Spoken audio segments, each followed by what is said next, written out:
আজ আমি তোমাদের সঙ্গে একটা ডিমের তরকারির রেসিপি শেয়ার করব। তোমরা অনেকেই এভাবে রান্না করে খাও, তাও আমার ইচ্ছা করলো আমার মতো করে তোমাদের সঙ্গে একটু শেয়ার করি।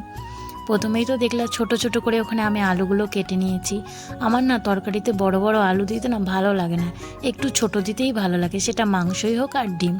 আর আজকে ডিমটা তো আমি সেদ্ধ করে রান্না করছি না, আমি রান্না করব ভাজা করে। এই দেখো এখানে ডিমগুলোও ভাজা করে রেখেছি। আর ওদিকে তো দেখলে মশলাটাও পেস্ট করে রেখেছি, আর কিছুটা পেঁয়াজ আর কিছুটা টমেটোও কেটে রেখেছি। এরপরে কড়াই বসিয়ে কড়াইতে আমি তেল দিয়ে দিলাম। তেলটা একটু গরম হতেই আমি এর মধ্যে দিয়ে দিয়েছিলাম অল্প একটু জিরে। দেখো কড়াইটা আজকে একটু কালো কালো রয়েছে, এর আগেও আমি কিছু রান্না করেছি, তার জন্য কড়াইটা একটু পুড়ে গেছিলো। এরপরে আমি আলুটা দিয়ে ভালো করে লাল করে ভেজে নিলাম। তারপরে যে পেঁয়াজটা ছিল সেটাকেও ভালো করে লাল লাল করে ভেজে নিয়েছি। আর কেটে রাখা টমেটোটা ওর মধ্যে দিয়ে যেই মশলাটা আমি মিক্সড করে রেখেছিলাম তার মধ্যে ছিল রসুন, কাঁচা লঙ্কা আর আদা।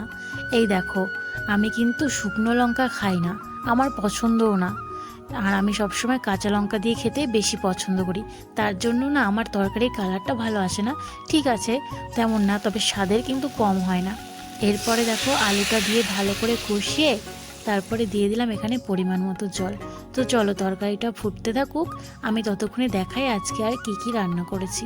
এখানে করেছিলাম কুমড়ো ভাজা, তারপরে ছিল উচ্ছে দিয়ে আলু দিয়ে ভাজা, আর ছিল এখানে আমড়া দিয়ে টক ডাল। আর ওদিকে তো ডিমের ঝোলটা বসিয়ে দিয়েছি। দেখো কথা বলতে বলতে তরকারিটাও ফুটে এসছে। এবার এর মধ্যে আমি ভেজে রাখা ডিমগুলো দিয়ে দিয়েছি। আমার না অনেক দিন ধরেই ইচ্ছা করছিল এইভাবে ডিমের তরকারি খাওয়ার, তবে সময় আর সুযোগ হচ্ছিল না। যাই হোক আমার কিন্তু তরকারিটাও হয়ে গেছে, একটু গরম মশলা দিয়ে নিলাম। তোমাদের কেমন লাগলো অবশ্যই আমাকে জানিও।